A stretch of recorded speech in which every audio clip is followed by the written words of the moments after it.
हम सभी को सादर नमस्ते जी। आप सभी का स्वागत है हमारे यूट्यूब चैनल वैदिक धर्म पर। और हम पढ़ रहे हैं सत्यात प्रकाश का 12वां समोल्लास। 12वें समोल्लास के अंदर विषय चल रहा है जैन मत।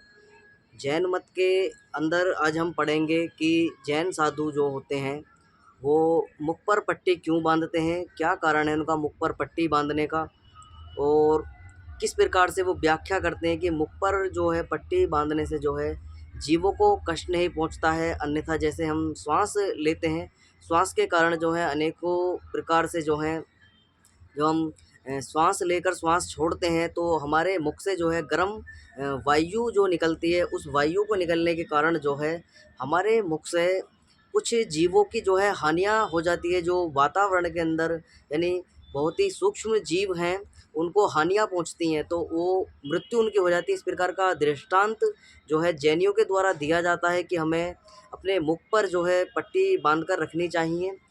तो ये पूरा का पूरा व्याख्या जो इनकी की गई है जैनियों की, ये सत्यत प्रकाश के अंदर ऋषि दयानंद ने इनके ग्रंथों से ही ली है। और इसकी व्याख्या ऋषि दंड ने जो इनके ग्रंथों के अंदर लिखी हुई है, पूरे की पूरी व्याख्या एज इट इज अपने सत्यत प्रकाश के अंदर लिखी है।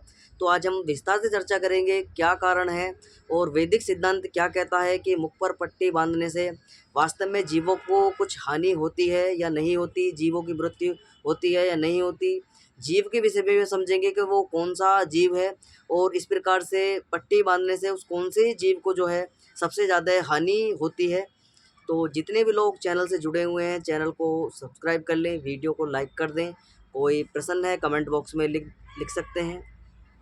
तो इनके द्वारा प्रश्न जो है वो किया गया है, ये बताते हैं कि हम मुख पर पट्टी क्यों बांधने चाहिए। तो ये कहते हैं कि मुख पर पट्टी अवश्य बांधनी चाहिए क्योंकि क्योंकि वायु अर्थात जो वायु में सूक्ष्म जीव शरीर वाले जीव रहते हैं वह मुख के भाप की उष्णता से मर जाते हैं और उसका पाप मुख पर पट्टी ना बांधने पर वाले पर होता है। तो ये कहते हैं कि जिन जो लोग अपने मुख पर पट्टी नहीं बांधते हैं तो उनके मुख से जो गर्म वायु निकलती है, उस वायु को निकलने के कारण जो है जो वायु निकलती है उनकी वायु से जो है वो जीवों की मृत्यु हो जाती है। और मृत्यु होने का जो पाप है वो मुख पर पट्टी जो नहीं बांधते व्यक्ति, उन पर उसका पाप जो है लगता है। तो इसलिए हम लोग मुख पर पट्टी बांधना अच्छा समझते हैं। तो ये उदाहरण देते हैं कि इसलिए हम मुख पर पट्टी बांधते हैं ताकि हमको पाप न लगे और हमारी जो उष्णता है यानी हमारे मुख के जो भाप है उससे जो है जीवों की मृत्यु ना हो और हम पर पाप ना लगे। इस पाप से हम जो है इस पट्टी को बांधने से जो है बच जाते हैं। तो ऋषि दंड इनको समीक्षा करते हैं, वो बताते हैं यह बात विद्या और प्रत्यक्ष आदि प्रमाण आदि की रीति से अयुक्त है, यानी प्रमाण युक्त नहीं है ये बात। क्योंकि जीव अजर अमर है, फिर वे मुख की भाप से कभी नहीं मर सकते और इनको तुम भी अजर अमर मानते हो। तो ऋषि दंड कहते हैं कि भाई जीव जो है अजर है, अमर है। जीव का मतलब होता है आत्मा, के लिए जीव कहा जाता है। जो जीव शब्द होता है प्रयोग, वो जीव आत्मा उसको बोला जाता है। तो ऋषि दंत कहते हैं कि भाई जीव जो है वो अजर है, अमर है। तो वो मुख की वायु जो निकलती है उससे उसको कोई भी हानि नहीं होती है और तुम भी उसको जो है अमर तुम उसको मानते हो। क्योंकि ये कहते हैं जैन लोग कि मृत जब मोक्ष प्राप्त हो जाता है, मोक्ष प्राप्त होने के बाद जो है स्वयं जैनी ही जो तीर्थंकर हैं हमारे, वही जो है ईश्वर बन जाते हैं केवल्य को प्राप्त कर कर। तो इस प्रकार का दृष्टांत इनके द्वारा दिया जाता है। कहते हैं कि भाई आत्मा ही अमर है, आत्मा ही ईश्वर है, आत्मा के अलावा इस संसार के अंदर कोई भी जो है दूसरा ईश्वर नाम की कोई सत्ता नहीं है। इसलिए इनके जो इनका दृष्टांत है उसमें आत्मा जो है वो जीव जो है यानी अमर है। तो ऋषिदंत कहते हैं तुम भी जीव को अमर मानते हैं और वैदिक सिद्धांत भी जीव को जो है अमर ही मानता है कि प्रकृति, जीवात्मा और ईश्वर, ये तीन अनादि सत्ताएं हैं, अमर हैं। ये ना तो कभी उत्पन्न होती हैं, ना कभी नष्ट होती हैं, ना कभी जो है ये संसार से विलुप्त होती हैं। तो इनका हमेशा इनकी सत्ता बनी रहती है संसार के अंदर। तो आगे लिखते हैं, एक उदाहरण और दिया जाता है इनके जैनियों के द्वारा। जीव तो नहीं मरता परंतु जो मुख के उष्ण वायु से उनको पीड़ा पहुंचती है, उस पीड़ा पहुंचाने वाले को पाप होता है। इसलिए मुख पर पट्टी बांधना अच्छा है।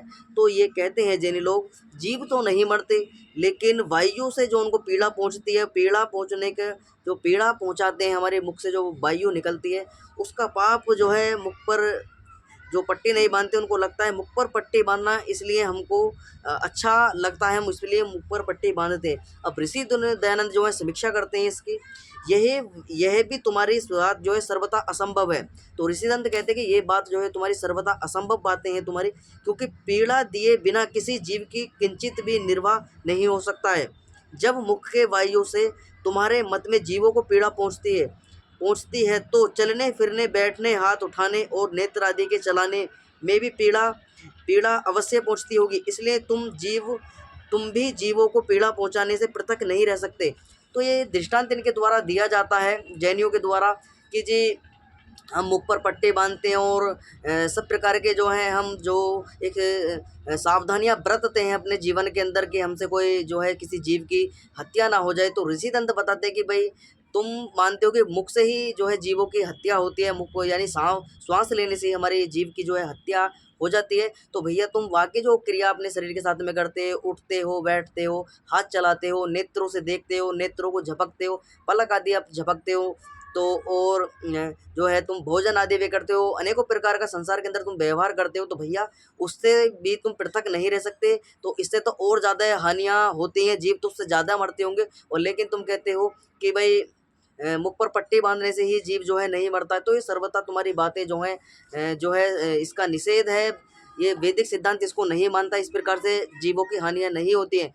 अब एक दृष्टांत मैं आपके बता दूं कि अगर भैया हम संसार के अंदर व्यवहार नहीं करेंगे, हाथ पैरों को नहीं चलाएंगे, इस वायुमंडल के अंदर अनेकों प्रकार के जीव हैं, अति सूक्ष्म से भी सूक्ष्म जीव हैं। तो वो किस प्रकार से उनकी गतियां होती हैं, वो वायुमंडल के अंदर रहते हैं। अगर हम अपने हाथ पैर, अपने क्रिया अपने शरीर के साथ में ना करें तो भैया वो जीव तो मरे ना मरे, लेकिन हम स्वयं जरूर मर जाएंगे। यानी मनुष्य और जीव जंतु जो पशु पक्षी आदि हैं, अगर ये अपने शरीर के लिए निर्वाह करने के लिए, अपने जीवन को चलाने के लिए कुछ भी कार्य ना करें, वस्त्र ना पहने, भोजन ना खाएं, हाथ पैर ना चलाएं, इधर उधर ना जाएं, टहलने ना जाएं, मल मूत्र का त्याग ना करें, तो ऐसे सर्वथा अपना ही जीवन जो है नष्ट यानी संकट में आ जाएगा। तो इसलिए भैया ये ऋषि दंत ने मना किया है कि भाई इस तरीके से व्यवहार करने से जीवों की हत्या नहीं होती है। तो इस बात को वैदिक सिद्धांत जो है वो नकारता है, वो उसका खंडन करता है कि भाई ये सारी की सारी बातें जो इनके जैनियों के ग्रंथों के अंदर लिखी हैं सर्वथा निषेध इनका है। ऐसे कुछ भी किसी जीव की जो है हानि नहीं होती है। और तो जो ये कहते हैं कि भाई ऋषिदंत कहते हैं कि भाई अगर यही बात है तो ये सारा का सारा दृष्टांत तुम्हारे ऊपर भी लागू होता है। तुम भी हाथ पैर चलाते हो, मुख से सांस भी लेते हो और अपने आचार व्यवहार भी तुम अपने शरीर के साथ में करते हो, भोजन करते हो, इधर उधर जाते भी हो, हाथ पैरों को चलाते भी हो, तो सारी क्रियाएं तुम अपने शरीर की करते हो। तो तुम भी इस पाप से जो है पृथक नहीं रह सकते, यानी कि तुम भी इस पाप से जो है नहीं बच सकते। जैसे अन्य लोग इस पाप से नहीं बच सकते, सर्वथा ऐसे तुम भी इस पाप से नहीं बच सकते हो। तो इसलिए ये सारा का सारा दृष्टांत जो है वो तुम पर भी लागू होता है। अगर तुम मानते हो कि जीवों की हत्या होती है तो सर्वप्रथम तुम पर भी होती है, क्योंकि तुम भी बगैर शरीर की क्रिया करे बगैर जो है तुम भी नहीं रह सकते संसार के अंदर। तो आगे इनके द्वारा प्रसन्न किया जाता है जैनियों के द्वारा, हाँ जब तक बन सके वहाँ तक जीवों की रक्षा करनी चाहिए, और जहाँ हम नहीं बचा सकते वहाँ असक्त हैं। तो जैनी लोग कहते हैं जहाँ तक हमारा हो सके वहाँ तक जीवों की रक्षा हमको करनी चाहिए, जहाँ ना हो सके वहाँ हम जो है असक्त हैं, यानी कि हम अपने उस जीवों को जो है बचाने में असक्त हैं, यानी कि हम हमारे बस में नहीं है उन जीवों को बचाया जा सके।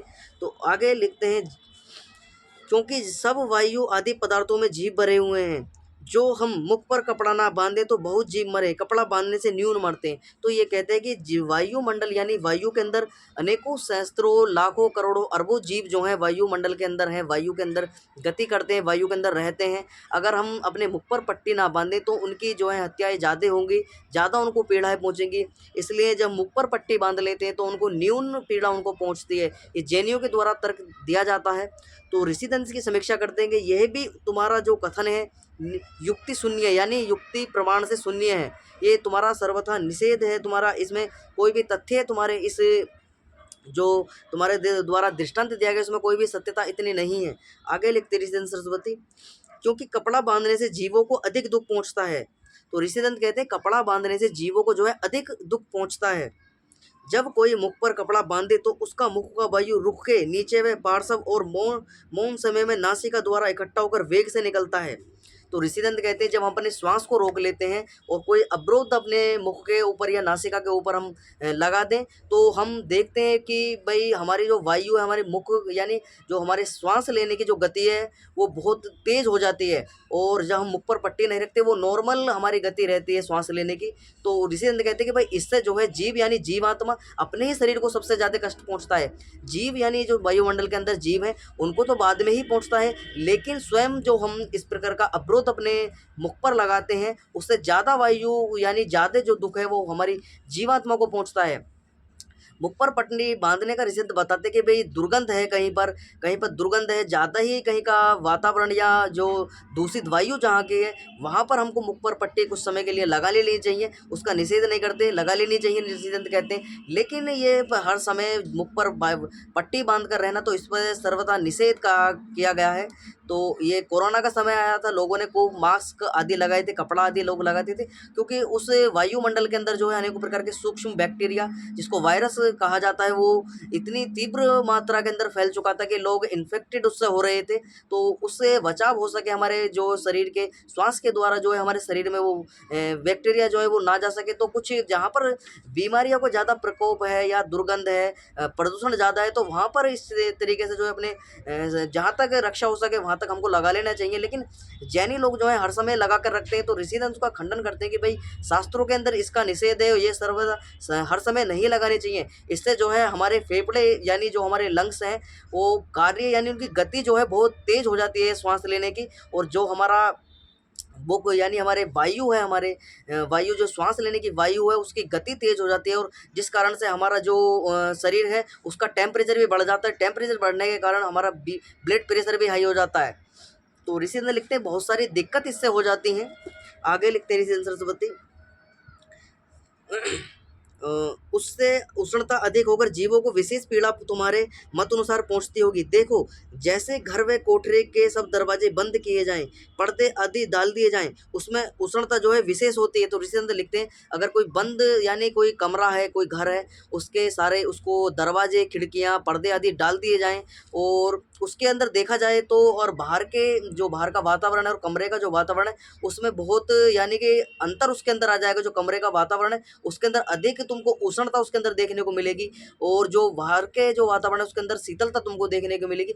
इसी कारण जो है जो हम अपने वायु यानी अपने मुख पर जो है पट्टी बांध लेते हैं, उसी के कारण हमारे शरीर के अंदर जो है उष्णता अधिक एकत्रित होने प्रारंभ हो जाती है। तो अगर हम इस प्रकार का कार्य अपने शरीर के साथ में अपनी पीड़ा देने का कार्य हम करेंगे तो हमारे द्वारा ही हम अपने शरीर को स्वयं हम अपने शरीर को हम पीड़ा देते हैं, अपनी जीवात्मा को स्वयं पीड़ा दे रहे हैं। क्योंकि हमारे मुख के अंदर भी और हमारे शरीर के अंदर भी और शरीर पर भी अनेकों प्रकार के सूक्ष्म बैक्टीरिया होते हैं जो हम अपने नेत्रों से नहीं देख सकते, तो उनको हम किस प्रकार से जो है बचा नहीं सकते हैं। तो यह ऋषिदंत कह रहे हैं कि भाई हमारे अनेकों प्रकार से वातावरण के अंदर वायुमंडल के अंदर जो है जीव हैं, उनको हम जहाँ तक हो सकता है हमको नहीं पता उनकी मृत्यु होती है या नहीं होती है उनकी, क्योंकि ऋषिदंत कहते हैं कि भाई तुम मानते हो कि उनकी मृत्यु होती है, अगर ऐसा हो तो सबसे ज़्यादा जो ईश्वर का जो नियम है वो उसमें एक विघ्नता उत्पन्न हो जाएगी, क्योंकि ईश्वर ने हमको बनाया है, ईश्वर ने बनाकर हमको जो है संसार के अंदर भेजा है, तो किसी ना किसी प्रबंध जो है ईश्वर के द्वारा किया होगा। ऐसे ऐसे सूक्ष्म वो बैक्टीरिया जो है उनकी मृत्यु नहीं होती। ऋषिदंत मना करते हैं कि भाई उनकी मृत्यु जो है नहीं होती है, क्योंकि हम देखते हैं कि भाई हमारे जो शरीर के अंदर जो है जो रोग आदि हो जाते हैं, आते हैं अनेकों प्रकार के सूक्ष्म बैक्टीरिया होते हैं, और हम इधर उधर हाथ पैर घुमाते भी हैं, इधर उधर जाते भी हैं, तब भी उनकी मृत्यु नहीं होती है। तो ऋषिदंत खंडन करते हैं कि भाई तुम्हारे द्वारा जो बातें बताई गई सारी की सारी निषेध उनका किया गया है, ये सर्वथा निषेध बातें हैं जो तुम्हारे द्वारा बताई गई हैं। इस प्रकार से अपने ही जीवात्मा को जो है तुम कष्ट देने का कार्य तुम्हारे द्वारा किया जाता है। आगे लिखते हैं और खुला रखने से न्यून, वैसे तुम अपने मत अनुसार जीवों को अधिक दुखदायक हो, और जब मुख बंद किया जाता है तब नासिका के छिद्रों से वायु रुककर इकट्ठा होकर वेग से निकलता है और जीवों को अधिक धक्का और पीड़ा करता है। तो ऋषि लिखते हैं कि भाई जब हम अपने मुख पर पट्टी बांध लेते हैं और मुख पर पट्टी बांधने के कारण जो हम श्वास लेते हैं, श्वास के कारण जो बैक्टीरिया अंदर चले जाते हैं हमारे, और वो जो हम श्वास बाहर छोड़ते हैं तो बाहर आने की जब वो प्रवृत्ति उनकी बनती है, क्योंकि हम जब श्वास लेते हैं शीतल वायु हमारे अंदर जाती है, और वायु जो है हमारे अंदर जाकर वो पुरानी वायु है वो वापस जो है निकलती है, और वापस जो वायु निकलती है हमारे शरीर के अंदर से, उसमें अनेकों प्रकार के जो बैक्टीरिया होते हैं वो बाहर आते हैं। और जब तुम मुख पर पट्टी बांध लेते हो, पट्टी बांधने के यानी अवरोध तुम अपनी नासिका के मुख पर लगा देते हो, तो उनको अधिक पीड़ा पहुंचते। ऋषि खंडन करते कि भैया इस सबसे ज़्यादा तुम जो है अपने जीवों को कष्ट देने का कार्य जो है तुम्हारे द्वारा किया जाता है। बाकी जो मनुष्य हैं वो इस प्रकार का जो मुख पर पट्टी नहीं बांधते, उनको कोई भी इस प्रकार का पाप नहीं लगता है। ये सर्वथा निषेध बातें। सबसे ज़्यादा जीवों की जो हानियाँ होती है वो तुम्हारे द्वारा की जाती है। सूक्ष्म बैक्टीरिया जो होते हैं उनके मार्ग में तुम ही अवरोध जो है पैदा करते हो। आगे लिखते हैं, देखो जैसे कोई मनुष्य अग्नि को मुख से फूंकता है और कोई नली से, तो मुख का वायु फैलने से कम बल और नली का वायु इकट्ठा होने से अधिक फैल से अग्नि में लगता है, वैसे ही मुख पर पट्टी बांधकर वायु को रोकने से नासिका द्वारा अति वेग से निकलकर जीवों को अधिक दुख देता है। इससे मुख पर पट्टी बांधने वालों से नहीं बांधने वाले धर्मात्मा हैं। तो ऋषि लिखते हैं जो मुख पर पट्टी बांधते हैं उनसे ज़्यादा अधिक कहीं धर्मात्मा जो है मुख पर पट्टी बांधने वाले नहीं, मुख पर पट्टी जो नहीं बांधते वह व्यक्ति ज़्यादा धर्मात्मा है, क्योंकि वो अधिक वेग से जो है अपनी वायु को अपने मुख से निकालते, नासिका से निकालते हैं। और तुम्हारे जो द्वारा जो मुख पर पट्टी बांध ली जाती है, एक अवरुद्ध जो है तुम्हारे द्वारा शरीर में यानी अपनी नासिका और मुख पर जो है लगा दिया जाता है, तो अधिक कष्ट जो है जीवों को तुम देते हो, इसलिए तुम सबसे ज़्यादा पीड़ा जो है जीवों को देते हो। आगे लिखते हैं ऋषि दंत सरस्वती, तो मुख पर पट्टी बांधने से अक्षरों का यथा योग्य स्थान प्रयत्न के साथ उच्चारण भी नहीं होता। रेणु नासिका अक्षरों को सानु नासिका बोलने से तुमको दोष लगता है। तो ऋषिदंत कहते हैं कि भाई जब मुख पर पट्टी हम बांध लेते हैं तो ठीक प्रकार से हम शब्दों का जो उच्चारण है वो ठीक प्रकार से नहीं कर पाते हैं। भाषा यानी कि हम ठीक प्रकार से जो एक भाषा का विज्ञान है उस पर अवरोध हमारा पैदा होता है। हम जो कुछ भी वाक्य बोलना चाहते हैं वो ठीक प्रकार से हम बोल नहीं पाते हैं, तो इसलिए भाषा में भी अंतर हमारा मुख पर इस प्रकार की पट्टी बांधने से आता है। आगे लिखते तथा मुख पर पट्टी बांधने से दुर्गंध भी अधिक बढ़ता है। तो ऋषिदंत कहते हैं कि भाई मुख पर पट्टी बांधने से जो हमारे शरीर का जो दुर्गंध हमारे अंदर है, हमारे यानी जो दुर्गंध हमारे शरीर के अंदर है वो शरीर के अंदर ही एकत्रित होती रहती है। तो रीजन लिखते हैं कि भाई दुर्गंध अधिक बढ़ता है क्योंकि शरीर के भीतर दुर्गंध भरा है। शरीर से जितना वायु निकलता है वह दुर्गंध युक्त प्रत्यक्ष है। तो ऋषिदंत कहते हैं जितना भी वायु शरीर के अंदर से निकलता है वो सारा का सारा दुर्गंध यानी का उसके अंदर एक अनेकों प्रकार की जो है रोग उसके अंदर से हो सकते हैं, दुर्गंध उसके अंदर से होती है। तो वो अगर इकट्ठा वो एकत्रित हमारे शरीर के अंदर होने लग जाए तो अनेक प्रकार की रोग भी उत्पन्न उसके अंदर से हो सकते हैं। हमें रोग उससे बहुत सारे प्राप्त हो सकते हैं। इसलिए हमको अपने मुख को जो है खुला रखना चाहिए और हमें श्वास जो है जैसे नॉर्मल परमपिता परमात्मा ने हमको सांस लेने के लिए हमारी नासिका मुख आदि का प्रबंध हमारा किया है, उससे ही हमको सांस जो है लेना चाहिए। इस प्रकार का अवरुद्ध जो है अपने नासिका के ऊपर नहीं लगाना चाहिए हमको। आगे लिखते हैं ऋषि सरस्वती, वह दुर्गंध प्रत्यक्ष है, वह रोका जाए तो दुर्गंध भी अधिक बढ़ जाए। जैसे कि बंद जजरूर अधिक दुर्गंध युक्त और खुला हुआ न्यून दुर्गंध युक्त होता है, वैसे ही मुख पट्टी बांधने, दंत दावन, मुख प्रचक्षण और स्नान न करने तथा वस्त्र न धोने से तुम्हारे शरीरों से अधिक दुर्गंध उत्पन्न होकर संसार में बहुत रोग करके जीवों को जितनी पीड़ा पहुंचती है उतना पाप तुमको अधिक होता है। जैसे मेले आदि में अधिक दुर्गंध होने से विसूचिका अर्थात हैजा आदि बहुत प्रकार के रोग उत्पन्न होकर जो है जीवों को दुखदायक होते हैं, और न्यून दुर्गंध होने से रोग भी न्यून होकर जीवों को बहुत दुख नहीं पहुंचाता। इसी से तुम अधिक दुर्गंध बढ़ाने में अधिक अपराधी हो। और जो मुख पर पट्टी बांधते हो, दंतवादन, मुख प्रचालन, स्नान करके स्थान वस्त्रों को शुद्ध रखते हो, वह तुमसे बहुत अच्छे हैं। तो ऋषिंद्र लिखते हैं कि वे जो दुर्गंध अपने मुख पर पट्टी नहीं बांधते, दांत मंजन आदि करते हैं, कपड़े आदि वस्त्र आदि धोते हैं, स्नान आदि करते हैं, वो तुमसे ज़्यादा अच्छे हैं। उनको इस प्रकार का जो है वो अपने शरीर को स्वच्छ रखते हैं, वातावरण को स्वच्छ रखते हैं, अपने आसपास का जो पर्यावरण है उसको भी स्वच्छ रखने का कार्य करते हैं। तुम लेकिन अपने शरीर के अंदर इस प्रकार की गतिविधि तुम करते हो, मुख पर पट्टे बांधते हो, श्वास आदि रोक लेते हो, और कपड़े आदि इस प्रकार से जो है तुम जो है उनका विरोध तुम करते हो, इस प्रकार का उनके अंदर बैक्टीरिया आ जाते हैं, ये हो जाता है, इस प्रकार का तुम जो है क्रियाएं तुम्हारे द्वारा दी जाती हैं, तो सर्वथा उनका निषेध करते हैं। जैसे अंतज्यों की दुर्गंध से दुर्गंध के सहवास से पृथक रहने वाले बहुत अच्छे हैं। जैसे अंतःजीवों की दुर्गंध के सहवास से निर्मल बुद्धि ना होती, वैसे तुम और तुम्हारे संगियों की भी बुद्धि नहीं बढ़ती। जैसे रोग की अधिकता और बुद्धि के स्वल्प होने से धर्मानुष्ठान की बाधा होती है, वैसे ही दुर्गंध युक्त तुम्हारा और तुम्हारे संगियों का भी वर्तमान होता होगा। तो ये कहते हैं कि भाई दुर्गंध जो हमारे वायु यानी हमारे साथी साथ में हमारे जो लोग रहते हैं, हमारी वायु के कारण और उनकी वायु के कारण जो है दुर्गंध दोनों के मिलते हैं, तो अनेकों प्रकार के रोग उससे उत्पन्न हो जाते हैं। इसलिए हमें जो है वायु को खुला रखना चाहिए, अपनी नासिका को खुला रखना चाहिए, आदान प्रदान उसका वायुमंडल के अंदर होना चाहिए, जो अच्छी स्वच्छ वायु जो हमको प्रदान हो सके और हमारा जीवन जो है निरोगी जीवन हमारा हो सके। तो ऋषि ने लिखते हैं यह है जैसे बंद मकान में जले हुए अग्नि की ज्वाला बाहर निकल के बाहर के जीवों को दुख नहीं पहुंचाती, वैसे हम मुख पर पट्टी बांधे वायु को रोककर बाहर के जीवों को न्यून दुख पहुंचाने वाले मुख पर पट्टी बांधने से बाहर के वायु को जीव को पीड़ा नहीं पहुंचती। और जैसे सामने अग्नि जलता है उसको आड़ा हाथ देने से कम कम लगती है और वायु के जीव शरीर वाले होने से उनको पीड़ा अवश्य पहुंचती है।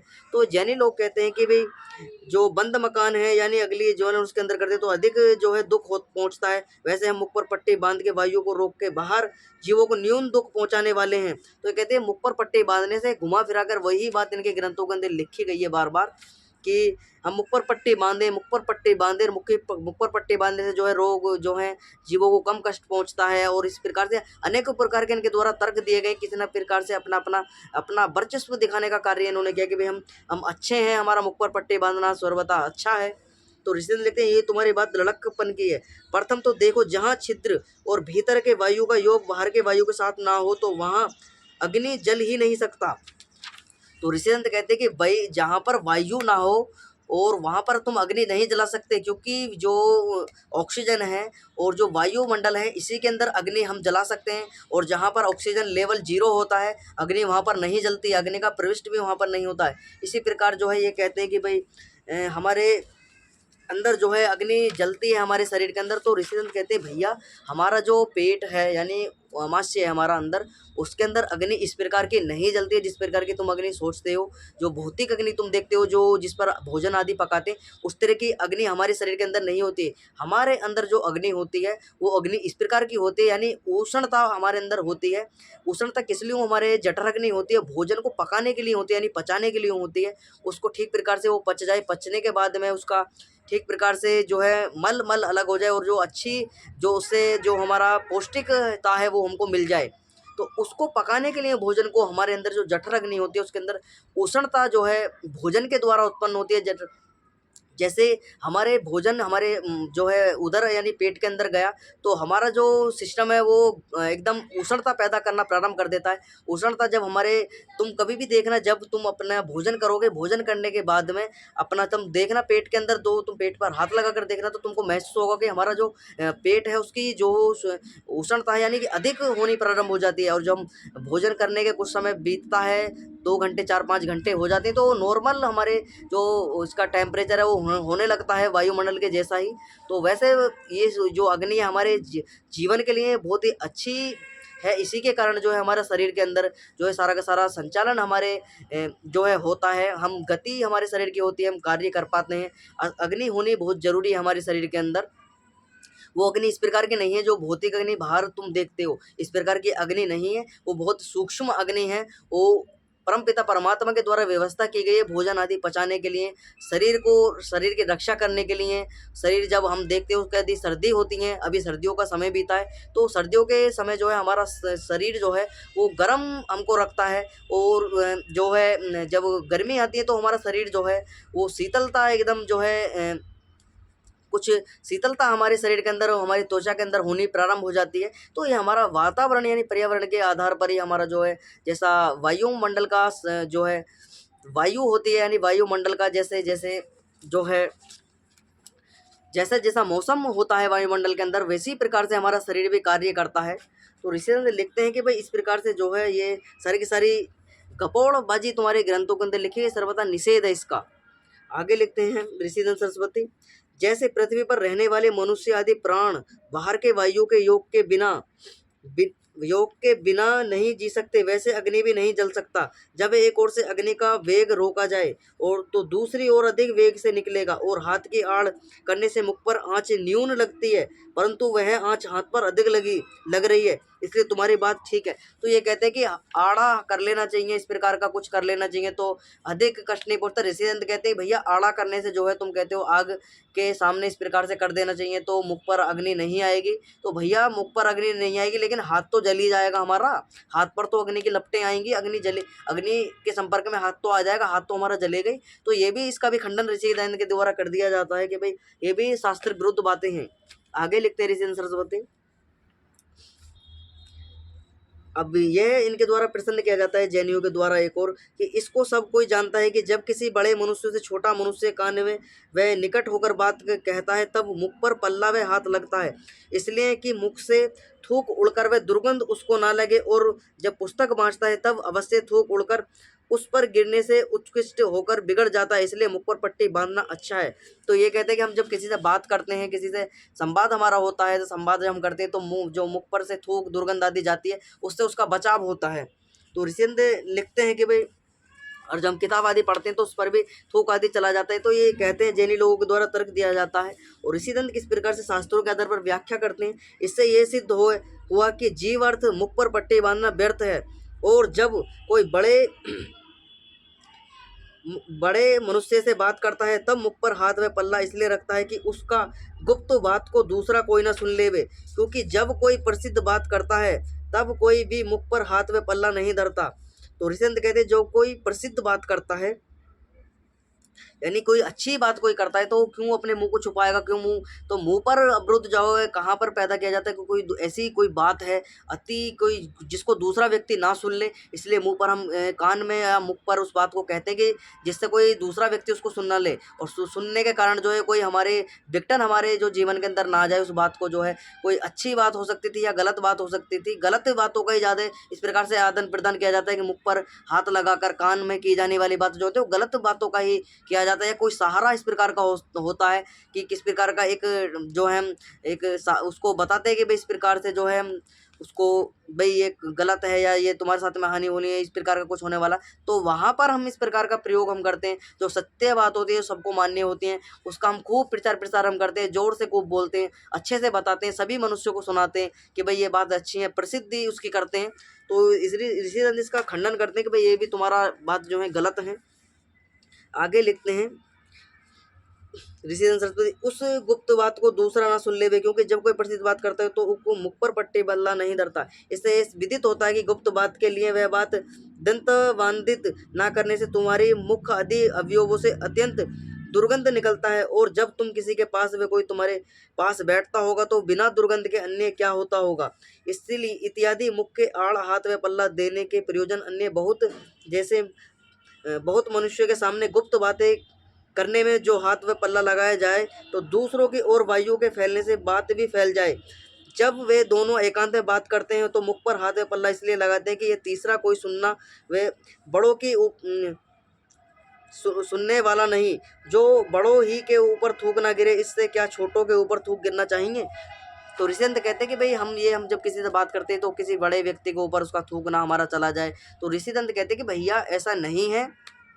और जो तुम दुर्गंध आदि की कहते हो भैया, अपनी दुर्गंध तुम्हारे कहाँ से आ जाएगी, तुम अपने शरीर की शुद्धि रखोगे, स्नान आदि करोगे, वस्त्र आदि डेली उनको चेंज करोगे, और दंत मंजन आदि करोगे, और अपने शरीर के अंदर कोई रोग है उसके तुम उपचार आदि करोगे, तो भैया कहाँ से दुर्गंध पैदा होगी। सफाई अपने शरीर के साथ में रखो, और अपने व्यवहार आचार तुम जो है समाज के अंदर करो, कोई दिक्कत नहीं है। लेकिन तुम जो है इस प्रकार का अवरोध अपने शरीर के अंदर लगाते हो, दंत आदि नहीं मानते, और तुम जो मांझते, जो अपने मुख कर वायु रोक लेते हो, तुम कितना भी दंत मंजन मांझते रहो, वो दुर्गंध जो है तुमने स्टोर डेली तुम कितना ही मांझो, फिर वही तुम कार्य करते हो, डेली मुख पर पट्टी बांधना, फिर दंत मंजन करना, वही कार्य तुम डेली, तो उसका कोई भी लाभ हमारे शरीर को नहीं होने वाला है। तो हम दंत मंजन करते हैं, दंत मंजन करने के बाद जो हम आदान प्रदान हम करते हैं वायु के अंदर से, हमारी जो सामान्य वायु जो वायुमंडल के अंदर है वैसे ही वायु हमारे मुख की भी हो जाती है, इसलिए हमको जो है दंत मंजन आदि करना चाहिए। तो ऋषिदंत कहते हैं कि भाई उस थूक से बच भी नहीं सकता, क्योंकि हम दुरुस्त बात करें और वायु हमारी ओर से दूसरे की ओर जाता है तो सूक्ष्म होकर उसके शरीर पर वायु के साथ त्रिष्णु अवश्य गिरेंगे। उस का दोष गिनना विद्या की बात है, क्योंकि जो मुख की उष्णता से जीव मरते हुए उनको पीड़ा पहुंचती हो, तो वैशाख व ज्येष्ठ महीने में सूर्य की महा उष्णता से वायु काय के जीवों में से मरे बिना एक भी ना बच सके, सो उष्णता से भी वे जीव नहीं मर सकते। इसलिए ये तुम्हारा सिद्धांत झूठा है, क्योंकि जो तुम्हारे तीर्थंकर भी पूर्ण विद्वान होते तो ऐसी व्यर्थ बातें क्यों करते। देखो, पीड़ा उसी जीव को पहुंचती है जिसकी वृत्ति सब अवयवों के साथ विद्यमान हो, इसमें प्रमाण है। तो ऋषिचंद कहते हैं कि भाई ज्येष्ठ का महीना आता है, अगर तुम यही मानते हो कि भाई जो मुख की पट्टी बांधने पे जो है वो मर जाते हैं, तो ज्येष्ठ के महीने में तो अधिक मरने चाहिए, क्योंकि भूषणता ज़्यादा हो जाती है। तो वायुमंडल के अंदर जीव हैं वो ज़्यादा मरने चाहिए, क्योंकि तुम कहते हो कि भाई जीव नहीं मरते हैं मुख पर पट्टी बांधने से, और तुम स्वयं जीवों की हत्या करते हो मुख पर पट्टी बांधने के कारण। तो ऋषिचंद कहते हैं भाई जीव इस तरीके से नहीं मरते और वे स्वतंत्र हैं, वे भी उनका जीवन जीने की अलग जैसे हमारे जीवन जीने की अलग पद्धति है।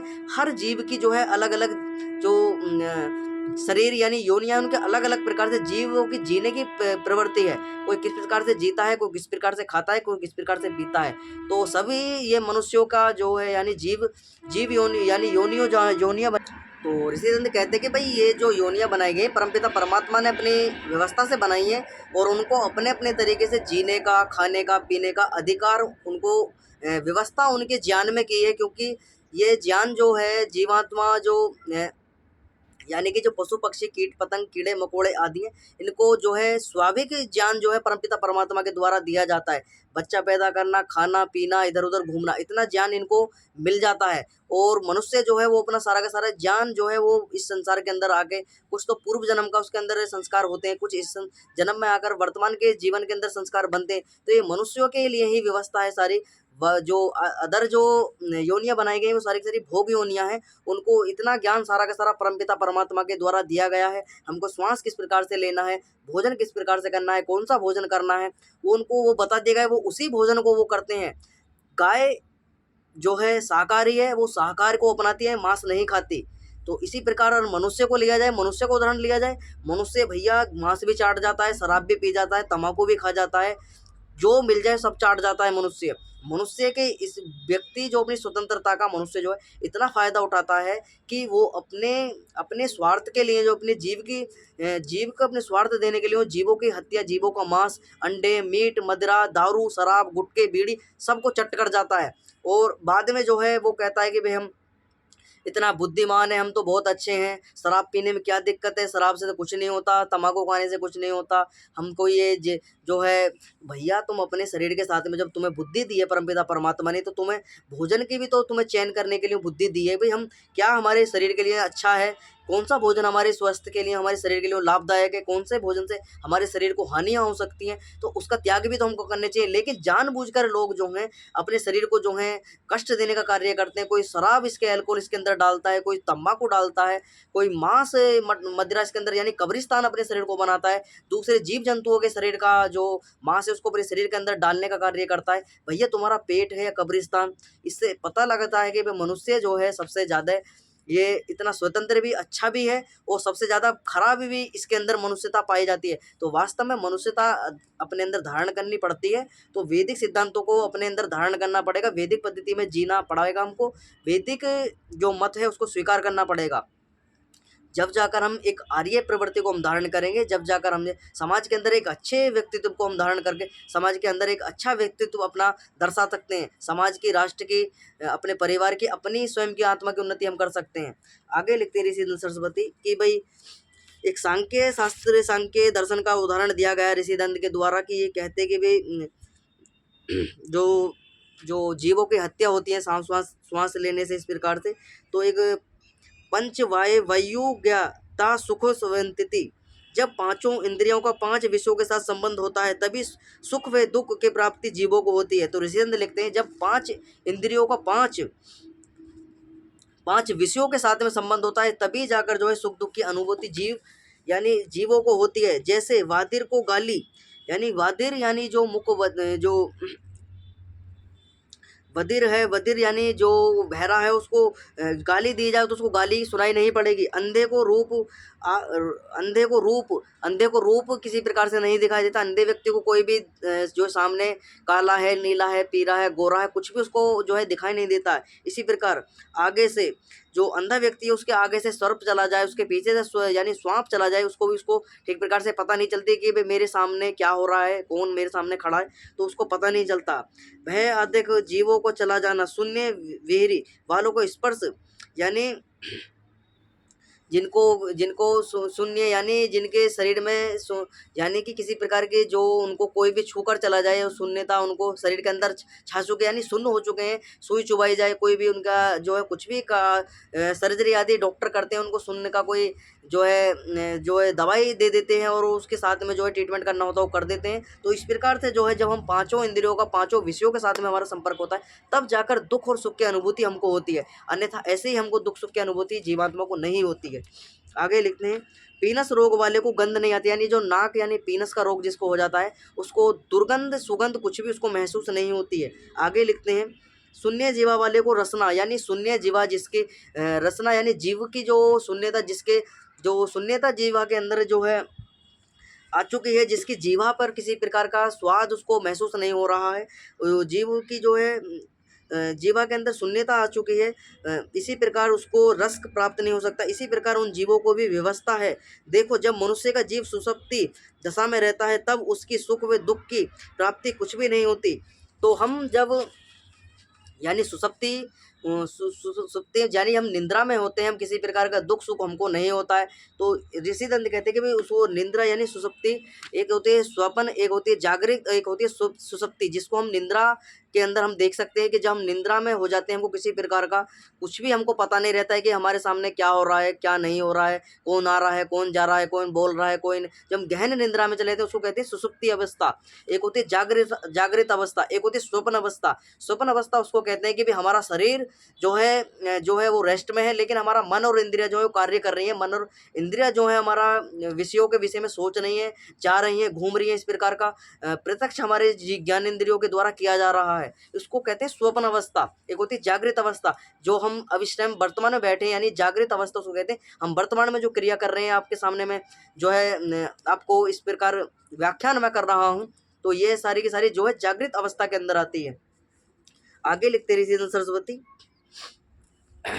तो ऋषिदंत यहाँ उदाहरण देते हैं, उदाहरण बड़ा अच्छा ऋषिदंत के द्वारा शास्त्रों के आधार पर दिया गया है कि वैसे जब दुख किसी को विदित नहीं होता है इस प्रकार से जो है, तो ऋषिदंत कहते हैं कि जैसे वायु काय अथवा स्थावर शरीर वाले जीवों को सुख व दुख प्राप्त कभी नहीं हो सकता है, जैसे मूर्छित प्राणी सुख दुख को प्राप्त कभी नहीं हो सकता, वैसे वे वायु काय आदि यानी वायु के अंदर रहने वाले जीव जो हैं जीव भी अत्यंत मूर्छित होने से सुख दुख को प्राप्त नहीं हो सकते। फिर इनको पीड़ा से बचाने की बात सिद्ध कैसे हो सकती है? जब उनको सुख दुख की प्राप्ति प्रत्यक्ष होती तो अनुमान आदि यह कैसे युक्त हो सकते हैं? तो ऋषिदंत कहते हैं जब प्रत्यक्ष ही नहीं होती तो अनुमान में किस प्रकार से हो सकते हैं, जो हमको दिखता ही नहीं कि भैया उनको पीड़ा हो रही है। जब हम तो ऋषिदंत ने दो बड़े अच्छे उदाहरण दिए कि यानी जो पेड़ हैं वृक्ष आदि हैं उनको काटते हैं, उनसे शाकाहार जो हैं औषधियाँ वनस्पतियाँ फल फूल आदि लेते हैं, तो उनको हम देखते हैं कि उनके अंदर किसी प्रकार की वो क्रिया नहीं देते हैं, यानी कि जब हम उनको कुछ भी प्रकार से उनको भोग उनका करते हैं तो हम देखते हैं कि वो अपने स्वस्थ यानी कि अपनी शांत अवस्था में वो रहते हैं, तो हमको महसूस नहीं होता है, ना हमको पता चलती कि उनको दुख हो रहा है कि सुख हो रहा है। तो ऋषिदंत कहते हैं इनको सुख दुख इनको नहीं होता, क्योंकि इनके अंदर ज्ञान इंद्रिया नहीं होती हैं, ज्ञान इंद्रियों से इनका संपर्क जो है कटा हुआ होता है, और शरीर के साथ में इनका जो है ये शरीर के साथ में संपर्क होता है, लेकिन इनको ज्ञान जो है वो इस वस्तु का यानी अपने शरीर के साथ में एक शून्यता की अवस्था को तुम मान सकते हो। जैसे हम तो डॉक्टरों के द्वारा कोई शून्य की दवाई दे दी जाती है, शून्यता उसके अंदर ला दी जाती है शरीर के, वो काटा पेटी छाटा छूटी करता है उसके शरीर के अंदर, रोग आदि सर्जरी आदि करते हैं डॉक्टर, तो और बाद में जो उसका जब नशा उतर जाता है तो वो अपने अवस्था में आ जाता है। इसी प्रकार जीवों के साथ में जो नहीं वायु का ये जीव है और ये जो वनस्पतियाँ हैं इनके अंदर जो यानी स्थावर उनको कहा है, स्थावर जो योनियाँ है वही है पशु यानी जीव जन जो क्षमा चाहूँगा जो वृक्ष आदियाँ ये स्थावर योनियाँ इनको कहा गया है। तो इनके अंदर किसी प्रकार के जो है वो उनको दुख दर्द उनको नहीं होता है, तो ये मुक्त हैं। और इनको ऐसा पता तो चलता है कि हमारे साथ में क्या हो रहा है, लेकिन ये महसूस नहीं कर पाते कि भाई कट रहे हैं, पिट रहे हैं, ये प्रतिक्रिया नहीं कर पाते इनके। यानी कि मनुष्य जिस प्रकार से मनुष्य को थोड़ा दुख हो जाए, जीव जंतु को कोई दुख होता है, वो चिल्लाता है, भयभीत होता है, रोता है, हंसता है, इस प्रकार की क्रिया इनके अंदर नहीं होती है। वायु का जीवों के अंदर भी नहीं होती है, और ना ही जो है स्थावर यानी योनिया है, यानी पेड़ पौधे जो इनके अंदर भी नहीं होती, इसलिए इनको पाप जो है नहीं लगता इनको काटने पीटने से। और इसकी व्यवस्था जो है परमपिता परमात्मा ने, शाकाहार की व्यवस्था जो है वो हमारे यानी शाकाहार की व्यवस्था जो है परमपिता परमात्मा ने की है, इसलिए हमें शाकाहार भोजन का ही उपयोग अपने जीवन के अंदर करना चाहिए, क्योंकि ये पाप से परे रखे गई हैं। ईश्वर ने इनका खाने के लिए विधान किया गया है कि भाई ये तुम्हारे लिए भोजन है, और इस भोजन को तुम खाओगे तो ना तुमको पाप लगेगा ना पुण्य लगेगा, किसी प्रकार का तुमको ना पाप होगा ना पुण्य होगा, लेकिन नियमानुसार तुमको इनका उपभोग तुमको करना है। तो आगे लिखते हैं ऋषिधन सरस्वती। अब जैनियों के द्वारा एक और प्रश्न किया जाता है, जब जब वे जीव हैं तो उनको सुख दुख क्यों नहीं होता होगा। तो अब बड़ा अच्छा प्रश्न जैनियों के द्वारा किया जाता है। ऋषिंद बताते हैं इसको भी, सुनो भोले भाई, जब तुम सुसुप्ति में होते हो तो तुमको सुख दुख प्राप्त क्यों नहीं होते। ऋषिनंद कहते हैं भैया तब तुम निद्रा में होते हो, सुसुप्ति अवस्था में होते हो, तो तुमको भी दुख सुख क्यों नहीं होते। तो वही सुसुप्ति की अवस्था इन जीव यानी वायु का जीवों के अंदर भी है, और वही इन स्थावर योनियों के अंदर भी है। इसी प्रकार इनको जो है दुख सुख जो है उनको अनुभव नहीं होता है। आगे लिखते हैं ऋषिचंद्र सरस्वती। तो ऋषिचंद्र लिखते हैं, सुसुप्ति में होते तुमको सुख दुख क्यों प्राप्त नहीं होते। सुख दुख की प्राप्ति का हेतु प्रसिद्ध संबंध है। अभी हम इसका उत्तर दे आए हैं कि नशा सूंघा के डॉक्टर लोग अंगों को चीरते फाड़ते काटते हैं, जैसे उनको दुख विदित नहीं होता, इसी प्रकार अति मूर्छित जीवों को सुख दुख क्यों कर प्रताप प्राप्त होंगे, क्योंकि वह प्राप्ति होने का साधन कोई भी नहीं है उनको प्राप्ति होने का, क्योंकि उनकी जो ज्ञानेंद्रियां हैं उनको पंच यानी कि जो बताते हैं 5 इंद्रियों का 5 विषयों के साथ में उनका संबंध नहीं है, इस कारण जो है उनको सुख दुख नहीं होता है। तो आगे लिखते ऋषि सरस्वती। अब जैनियों के द्वारा प्रसन्न किया जाता है, देखो नीलोती अर्थात जितने हरे साग पात और कंदमूल हैं उनको हम लोग नहीं खाते, क्योंकि नीलोती में बहुत और कंदमूल में अनंत जीव हैं, और जो हम इनको खावें तो उनको जीव को मारने और पीड़ा पहुंचाने से हम लोग पापी हो जाएंगे। तो जैनियों के द्वारा एक तर्क और दिया जाता है कि जी ये संसार के अंदर जितनी भी प्रकृति है, इसके अंदर जितने भी फल हैं, फूल हैं, पुष्प हैं, और जो हैं औषधियाँ हैं, अगर इनको हम खाएंगे, इनको तोड़ेंगे, इनको हम किस प्रकार से, तो भैया इनको जो है हमें नीलोनोती, तो हमको जो है बहुत जो है पापी हम हो जाएंगे, और हमको पाप जो है भोगने पड़ेंगे। तो ऋषिचंद्र इसका उत्तर देते हैं कि भैया ये तुम्हारी बड़ी अविद्या की बात है, क्योंकि हरित साग के खाने में जीव का मरना उनको पीड़ा पहुंचाने क्यों कर मानते हो। भला जब तुमको पीड़ा प्राप्त होती है तो प्रत्यक्ष नहीं दिखती। तो ऋषिचंद्र उत्तर देते हैं कि भैया जहाँ पीड़ा होती है वहाँ तो तुमको पीड़ा दिखाई नहीं देती, और जहाँ तुमको प्रत्यक्ष भी नहीं होता पीड़ा का अनुमान तुम वहाँ लगा लेते हो कि भाई यहाँ प्रत्यक्ष यानी जीव यानी पशु जो शाकाहार है यानी फल फूल कंदमूल आदि हैं, इनको हम खाती है तो तुमको इनमें दिखता है कि भाई इनमें जीवों की हिंसा है, और जहाँ पर हिंसा होती है वहाँ तुमको अनुमान में भी नहीं आती, प्रत्यक्ष तुमको दिखाई नहीं देती। तो ऋषिचंद्र खंडन करते हैं इस बात का, प्रत्यक्ष नहीं दिखती, और जो दिखती है तो हमको भी दिखलाओ। तो ऋषिचंद्र कहते हैं कि भाई जहाँ जो तुमको दिखता है कि भला जब तुमको पीड़ा प्राप्त होती है प्रत्यक्ष नहीं दिखती, और जो दिखती है तो ऋषिचंद्र कहते हैं भैया जब इनको पीड़ा होती है तुम्हें लगता है कि इनको पीड़ा होती है, यानी कंदमूल पुष्प फूल पेड़ पौधे आदियों को इनको जो है पीड़ा होती है, तो भैया हमको भी दिखाइए, हम भी महसूस करना चाहते हैं वो पीड़ा किस प्रकार से होती है। तो ऋषिचंद्र के द्वारा तर्क दिया जाता है जैनियों को, तो जैनी जो है निरुत्तर हो जाते हैं, किसी प्रकार का जवाब ये नहीं देते हैं। तुम कभी ना प्रत्यक्ष दिखा पाओगे। तो ऋषिचंद्र कहते हैं कभी तुम इसका प्रत्यक्ष नहीं कर पाओगे, क्योंकि इनको दुख होता ही नहीं है। जब प्रत्यक्ष नहीं तो अनुमान में भी तुम इनको नहीं दिखा सकते, तो अनुमान उपमान और शब्द प्रमाण भी कभी नहीं कर सकता। फिर जो हम ऊपर उत्तर दे आए हैं वहाँ इस बात का भी उत्तर है, क्योंकि जो अत्यंत अंधकार महासुसुप्ति और महान नशा में जीव है उनको सुख दुख की प्राप्ति मानना तुम्हारे तीर्थंकरों को भी भूल है विदित होती है, जिन्होंने तुमको भी ऐसी युक्ति और विद्या विरुद्ध उपदेश किया है। भला जब घर का अनंत अंत अंत है तो उसमें रहने वाले अनंत क्यों कर हो सकते हैं। जब कंद का अंत हम देखते हैं तो हम तो उसमें रहने वाले जीवों का अंत क्यों नहीं। इससे यह तुम्हारी बात बड़ी भूल की है। तो ऋषिचंद्र कहते हैं कि भाई तुम मानते हो यानी संसार के अंदर जो जीवात्मा है वो अनंत है, उनका अंत कभी नहीं होगा। तो ऋषिचंद्र कहते हैं भैया जब जीव जो वो कंद यानी जो कंद मूल आदि हैं तुम वो बने हैं तो वो नष्ट भी होते हैं। इसी प्रकार से जीव जीव जो हैं, जीव जंतु जो तुम मानते हो, ऋषियंत्र के द्वारा तर्क दिया जाता।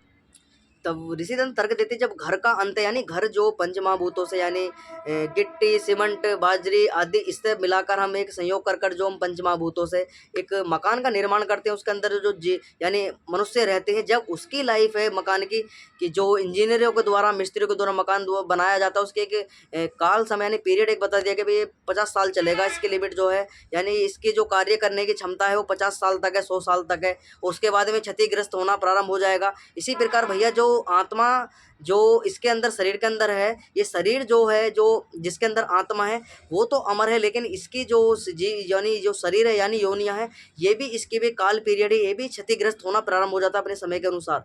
तो इस प्रकार से ऋषिदंत इनके को तर्क दिया जाता है जैनियों को। तो एक प्रश्न और जैनियों के द्वारा किया जाता है कि भाई जैसे जठर अग्नि से उष्णता पाकर जल से बाहर जीव क्यों नहीं निकल जाएंगे, तो इनके द्वारा कहते कि जठराग्नि से जो है उष्णता पाकर जो है वो जीव बाहर निकल जाते हैं। तो ऋषिदंत उत्तर देते हैं कि हाँ निकल तो जाएं, परंतु जब तुम मुख के वायु की उष्णता से यानी मुख की वायु की उष्णता के कारण जीव की जो है मृत्यु तुम मानते हो, तो जल उष्ण करने से तुम्हारे मतानुसार जीव मर जावेंगे, अधिक पीड़ा पाकर निकलेंगे और उनके शरीर उस जल में रंध जाएंगे, इससे तुम अधिक पापी होगे वे नहीं। तो ऋषिदंत कहते हैं भैया जब तुम्हारे द्वारा तर्क दिया जाता है कि गर्म वायु से जो है जीव मर जाते हैं, तो इसी प्रकार से जो उष्ण जल है ये कहते हैं कि उष्ण जल में यानी जठराग्नि जो है उसके अंदर तो जीव बच जाएंगे। तो ऋषिदंत कहते हैं भैया वो तो जठराग्नि के अंदर जल जो तुम ज़रा गर्म जल तुम पियोगे तो वो कहाँ से बच जाएंगे, वो उनकी हत्या तो वहाँ पर भी होगी। जब तुम वायु से ही जीवों की हत्या मानते हो तो जल से क्यों नहीं होगी। आगे एक प्रश्न इनके द्वारा और किया जाता है जैनियों के द्वारा वो इस प्रकार से है कि हम अपने हाथ से उष्ण जल नहीं करते और ना किसी गृहस्थ को उष्ण जल करने की आज्ञा देते हैं, इसलिए हमको पाप नहीं लगते। तो ये कहते हैं कि ना हम तो उष्ण जल हम नहीं करते और ना किसी गृहस्थ को उष्ण जल करने की आज्ञा देते हैं, इसलिए हमको पाप नहीं लगते। तो ऋषिदंत कहते हैं जो तुम उष्ण जल ना लेते ना पीते तो गृहस्थ उष्ण क्यों करते, इसलिए उस पाप के भागी तुम ही हो, प्रयुक्त अधिक पापी हो, क्योंकि तुम किसी एक गृहस्थ को उष्ण करने को कहते हो तो एक ही ठिकाने उष्ण होता है। जब वे गृहस्थ इस भ्रम में रहते हैं ना जाने साधु जी किस घर को आवेंगे, इसलिए प्रत्येक गृहस्थ अपने अपने घर में उष्ण जल कर रखते हैं, इसके पाप के भागी मुख्य तुम ही हो। तो इनके द्वारा कहा जाता है कि भाई हम जो है उष्ण जो है जल हमारे द्वारा नहीं किया जाता है, हम अपने उष्ण जल हम नहीं करवाते हैं, इसलिए हमको पाप नहीं लगता है। तो ये और जो ऋषिदंत कहते हैं कि भाई जब वो उष्ण जल की तुम आज्ञा तुम्हारे द्वारा दी जाती है कि भाई हम नहीं करते हम तो करवाते हैं, इस प्रकार तो ये तर्क देते हैं जैनी लोग कि भाई हम अपने जो है उनको जो है जल उष्ण करने की आज्ञा गृहस्थों को भी नहीं देते हैं। तो ऋषिदंत कहते हैं कि भाई इसलिए ये कहते हैं कि जब हम उनको आज्ञा ही नहीं देते तो हमको पाप क्यों लगेगा। तो ऋषिदंत कहते हैं जब तुम उष्ण जल ना लेते ना पीते तो गृहस्थ उष्ण क्यों करते हैं, तो ना तो तुम जल को जो है उष्ण जल को ना पीते हो ना लेते हो, तो गृहस्थ उसको उष्ण क्यों करते हैं, इसलिए उस पाप के भागी तुम ही हो, प्रयुक्त अधिक पापी हो, क्योंकि जो तुम किसी एक गृहस्थ को उष्ण करने को कहते तो एक ही ठिकाने उष्ण होता। जब वह गृहस्थ तो जब ये भिक्षा के लिए जाते हैं जैन साधु, तो अनेकों प्रकार से लोग जो हैं भोजन ले लेके अपने हाथों में खड़े होते हैं, कोई कुछ लाता है कोई कुछ लाता है, कोई अन्न लाता है, कोई जो है पानी लाता है, कोई गर्म करके लाता है। तो ऋषिदंत कहते हैं भैया तुम कहते नहीं हो तुम्हारी बात ठीक है, लेकिन वो तुम पान तो तुम ही करते हो उसका, चाहे तुमने कहा हो या ना कहा हो, लेकिन जो करते हैं उसका जो जो इन्होंने गृहस्थों ने उस पानी को गर्म किया था उसका पाप तुम्हें ही लगेगा, क्योंकि तुम उसका पान नहीं करते, लेकिन वो तुम्हारे उसके लिए ही वो उसको लाते हैं और जो है उस जल को तुम्हारे ही मतलब ये कहते हैं कि गृहस्थों का एक उदाहरण गृहस्थों के द्वारा भी दिया जाता है कि पता नहीं साधु कब हमारे घर पर आ जाएं, कब वो भोजन जो है मांग लें, पानी मांग लें, तो इसलिए हम कर रखते हैं। तो वो कहते हैं कि वो तुम्हारी इच्छा के ही अनुसार वो करते हैं सारे के सारे कार्य, इसलिए पाप के भोगी तुम ही हो। दूसरा अधिक कष्ट और अग्नि के जल जलाने से भी ऊपर लिखे प्रमाण रसोई खाते और व्यापार आदि में अधिक पापी और नरकगामी होते हो। तो ऋषिदंत लिखते हैं दूसरा अधिक कष्ट अग्नि के जलने जलाने से भी ऊपर लिखे प्रमाण रसोई खाते और व्यापार आदि से अधिक पापी और नरकगामी होती हो। फिर जब तुम उष्ण जल कराने के मुख्य निमित्त और तुम उष्ण जल के पीने और ठंडे के ना पीने के उपदेश करने से तुम ही मुख्य पाप के भोगी हो। जो जो तुम्हारे उपदेश ना मानकर ऐसी बातें करते हैं वे भी पापी हैं। तो ऋषिदंत कहते हैं कि भाई ये जो तुम्हारे द्वारा जो उपदेश दिए जाते हैं कि भाई ठंडा पानी नहीं पीना चाहिए, गर्म पानी पीना चाहिए, गर्म नहीं पीना चाहिए, ठंडा पीना चाहिए, उपदेश तुम इस प्रकार का करते हो तो मुख्य पापी भागी तुम ही हो। जो तुम्हारे उपदेश ना मानकर ऐसी ऐसी बातें तुम्हारे द्वारा की जाती हैं और जो तुम्हारी बातों को मानते हैं वो सबसे बड़े पापी हैं। अब देखो कि तुम बड़ी अविद्या में होते हो, वे नहीं। छोटे छोटे जीवों पर दया करनी और अन्य मत वालों की निंदा अनुपकर क्या करना थोड़ा पाप है। जो तुम्हारे तीर्थंकरों का मत सच्चा होता तो सृष्टि में इतनी वर्षा नदियों का चलना और इतना जल क्यों उत्पन्न ईश्वर ने किया और सूर्य को भी उत्पन्न ना करता, क्योंकि इनमें करोड़ों करोड़ों जीव तुम्हारे मत अनुसार मरते ही होंगे जब वे विद्यमान थे। और तुम जिनको ईश्वर मानते हो उन्होंने दया कर सूर्य का ताप और मेघ को बंद क्यों नहीं किया। तो रीजन तर्क देते हैं कि भाई तुम मानते हो कि भाई उष्णता से जो है जीव मरते हैं, हमारे मुख्य उष्णता से मरते हैं। भैया सूर्य के द्वारा इतना प्रकाश दिया जाता है, इतनी उष्णता उसके द्वारा होती है, बरसात इतनी भयंकर होती है, उसमें अनेकों प्रकार के जीवों की हत्या होती होगी और जो तो उसको क्यों नहीं रोका परमपिता परमात्मा ने। तो ये उदाहरण ऋषिदंत इनसे पूछते हैं कि भाई उसको क्यों नहीं रोका। तो इस प्रकार से जो है परमपिता परमात्मा सारी की सारी व्यवस्था करता है और उसकी व्यवस्था में किसी प्रकार का पाप पुण्य नहीं होता है। आगे आज हमने पूरा का पूरा ये दृष्टांत जो है पढ़ा कि मुख पर पट्टी बांधने का क्या कारण रहा, इनका क्यों बांधते हैं। तो जितने भी लोग चैनल से जुड़े हैं चैनल को सब्सक्राइब कर लें, वीडियो को लाइक कर दें, कोई शंका है कमेंट बॉक्स में लिख दीजिए। कल की कक्षा में पढ़ेंगे कि जैन जो 24 तीर्थंकर हुए उनकी आयु, उनका समय, उनकी लंबाई किस प्रकार से लिखी हुई है इनके जैन ग्रंथों के अंदर। तो जितने भी लोग चैनल से जुड़े हैं चैनल को सब्सक्राइब कर दें, वीडियो को लाइक कर दें और कोई शंका है कमेंट बॉक्स में लिख दीजिए। तो हम इसके कल के कक्षा के अंदर इसमें पूरे विषय पर हम चर्चा करेंगे। आधी कक्षा को यहीं विराम करेंगे। ओम सम, सभी को सादर नमस्ते।